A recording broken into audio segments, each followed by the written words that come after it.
लोकसभा अध्यक्ष ओम बिरला का जम्मू कश्मीर लद्दाख का दौरा है। इस दौरान उन्होंने फर्स्ट इंडिया से बातचीत की। ओम बिरला ने कहा कि लद्दाख में विकास को लेकर नई कार्य योजना बनाई जा रही है। जरा सुनिए। लोकसभा स्पीकर ओम बिरला लेह लद्दाख के दौरे पर हैं और इस वक्त हमारे साथ खुद बातचीत करने के लिए लोकसभा स्पीकर मौजूद हैं।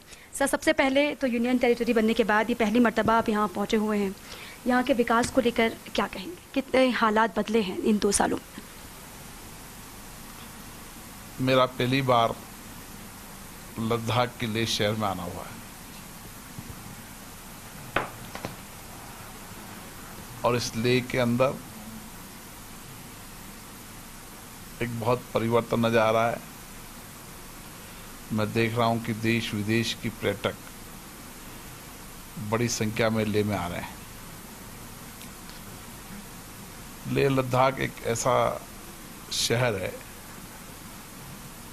जहाँ खूबसूरती तो है सही,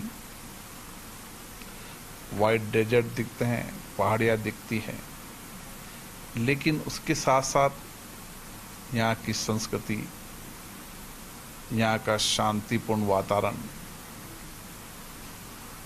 भगवान बुद्ध का शांति का संदेश,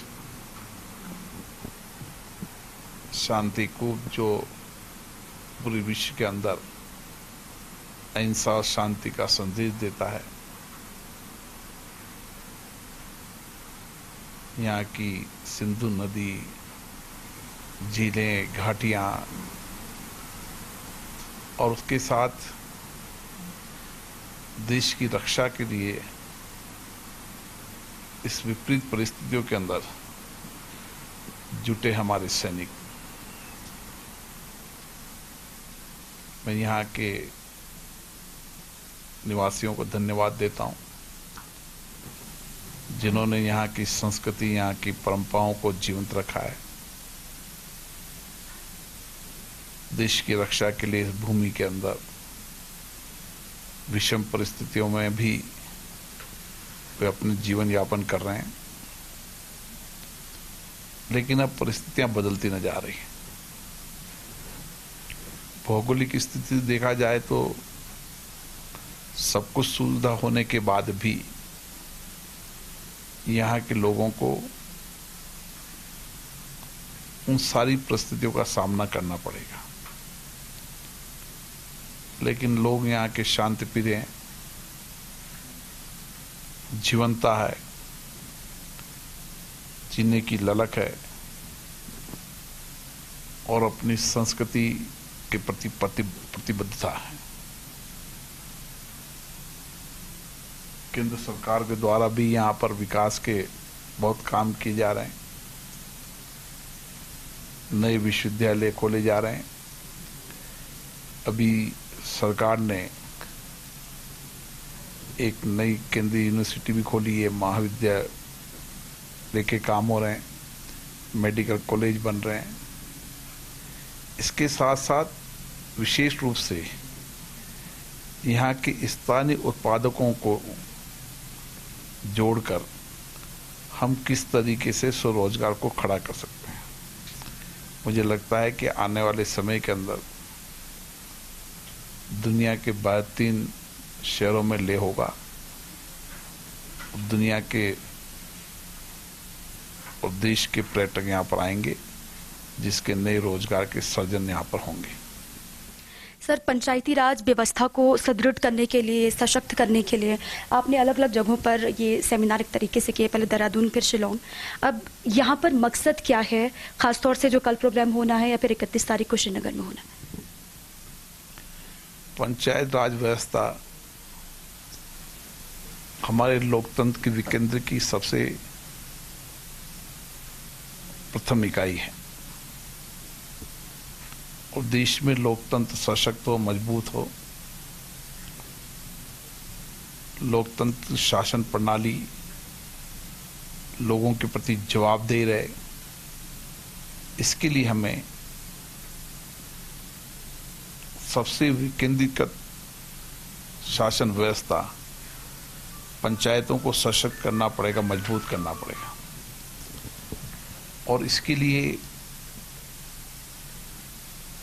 जब पंचायतों के अंदर लोकतांत्रिक प्रक्रिया से चुनाव हुए तो किस प्रकार से यहाँ प्रोसीजर बने, नए नियम कानून भी बनने, नियम कानूनों में और स्वायत्तता हो, जनप्रतिनिधियों को काम करने में और शक्तियां मिले, क्योंकि जनप्रतिनिधि जमीनी हकीकत से जानते हैं और वो जनता से जुड़े रहते हैं। इसलिए पंचायत अपनी जनता के लिए उनकी आवश्यकताओं के अनुसार कार्य योजना बनाती है। उस कार्य योजना के अंदर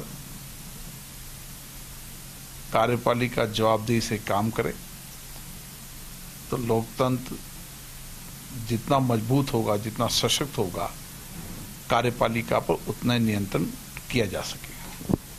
सर, जिस वादे के साथ यूनियन टेरिटरी का ऐलान कर दिया गया था, वो वादा धरातल पर पूरा होता हुआ दिखाई दे रहा है? क्योंकि दूर दराज के लोगों से हमने भी क्योंकि लगातार बातचीत की, वो भी ये कह रहे हैं कि सरकार ने जो वादा किया था अभी भी हमें आस है कि वो वादा जल्द से जल्द पूरा हो। निश्चित रूप से कोई नया प्रदेश बनता है, केंद्र शासित प्रदेश बनता है, तो शुरू में कुछ कठिनाइयां रहती हैं। सारे नए इंफ्रास्ट्रक्चर को खड़ा करना है, यहाँ की भौगोलिक परिस्थितियों के अनुसार नियम प्रक्रिया बनानी है और उसके साथ साथ जनता की आवश्यकताओं के अनुसार वहां पे इंफ्रास्ट्रक्चर खड़ा करना है। लेह में इंफ्रास्ट्रक्चर का काम शुरू हुआ है। यहाँ की सड़कें जो बीआरओ ने भी बनाई है, स्थानीय शासन ने भी बनाई है, क्योंकि सुरक्षा की दृष्टि से लेह, लद्दाख, श्रीनगर हम सब के लिए महत्वपूर्ण है।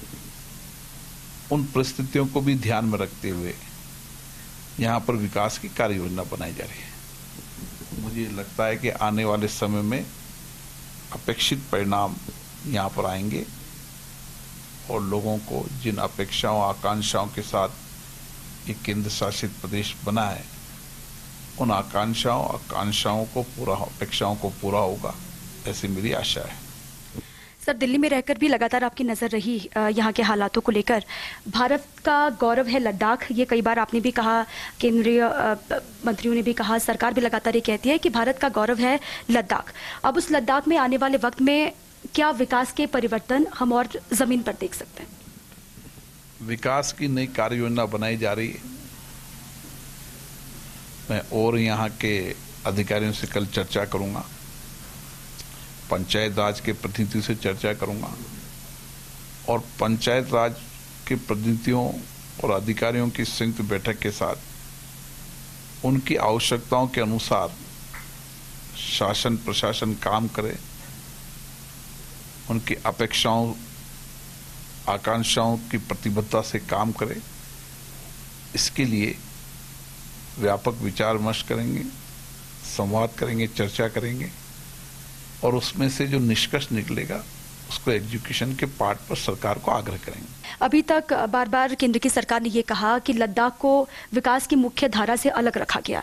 अब लेह लद्दाख के लोगों के लिए कोई संदेश, कोई मैसेज, जो आपको सुन रहे हैं, जो आपको देख रहे हैं, जिनकी आपसे बहुत ज्यादा उम्मीद है, उनके लिए एक आखिरी संदेश?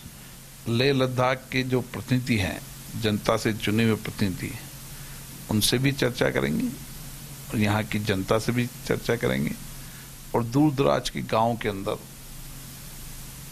जो सुदूर गांव है वहां जाकर गांव के लोगों से भी चर्चा करेंगे और उनकी अपेक्षा आकांक्षाओं के आधार पर सरकार काम करे, इसके लिए सरकार को आग्रह करेंगे। कोटा और बूंदी, क्योंकि राजस्थान से हम आए हैं, कोटा बूंदी आपका संसदीय क्षेत्र, वहाँ पर बाढ़ के हालात इस बार जिस तरीके से रहे, आपने एरियल सर्वे भी किया, ग्राउंड पर भी गए, लोगों से मुलाकात भी की, उसकी बहुत प्रशंसा भी हुई। वहाँ पर हालातों को लेकर अभी क्या जानकारी?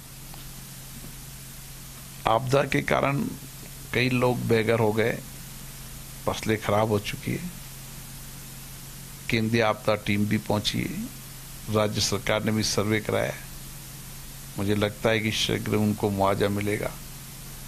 और जो जो उनकी आवश्यकताएं थी, मैं खुद क्षेत्र में गया हूं और उनकी आवश्यकताओं के अनुसार हम उनकी मदद कर सकें, सरकार मदद कर सके, जन सहयोग से मदद हो सके,